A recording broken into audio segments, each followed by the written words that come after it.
جب ہمارے پیارے نبی صلی اللہ علیہ وسلم کو ایک یہودی نے چنوتی دی کہ اگر آپ اللہ کے سچے رسول ہیں تو ایک دن میں اس گٹھلی سے درخت اگا کر دکھاؤ جس پر کھجور بھی لگے ہوں۔ ایک مرتبہ کا واقعہ ہے، ایک یہودی نبی کریم صلی اللہ علیہ وسلم کے پاس آیا۔ اس کے ہاتھ میں کھجور کی ایک گٹھلی تھی۔ اس نے شرط رکھتے ہوئے کہا، اگر آپ اللہ کے سچے رسول ہیں تو ایک دن میں اس گٹھلی سے درخت اگا کر دکھائیں اور اس میں کھجور بھی لگے ہوں تو میں مان جاؤں گا۔ نبی کریم صلی اللہ علیہ وسلم نے اس کی شرط مان لی۔ نے اپنے مبارک ہاتھوں سے گٹھلی کو زمین میں دبایا اور دعا کر کے چلے گئے۔ لیکن اس یہودی کے دل میں بے چینی ہونے لگی کہ اگر سچ میں درخت اگایا تو مجھے مسلمان ہونا پڑے گا۔ یہی سوچ کر وہ شام کے وقت چپکے سے وہاں گیا اور جہاں حضور نے گٹھلی دبائی تھی اس نے وہ گٹھلی نکالی اور دور پھینک دی۔ گٹھلی رہے نہ درخت اگے۔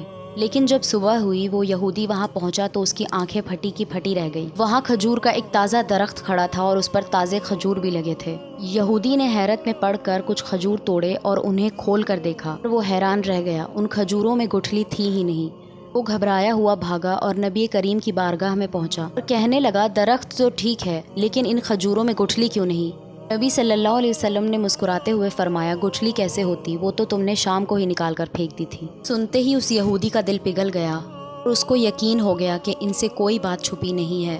اس نے اسی وقت کلمہ پڑھا اور مسلمان ہو گیا۔ سبحان اللہ، کیا شان ہے ہمارے نبی صلی اللہ علیہ وسلم کی، جن کے ایک حکم سے بنا بیج کے درخت پھل دیتے ہیں۔ اگر آپ بھی حضور صلی اللہ علیہ وسلم سے محبت کرتے ہیں تو کمنٹ میں سبحان اللہ ضرور لکھیں۔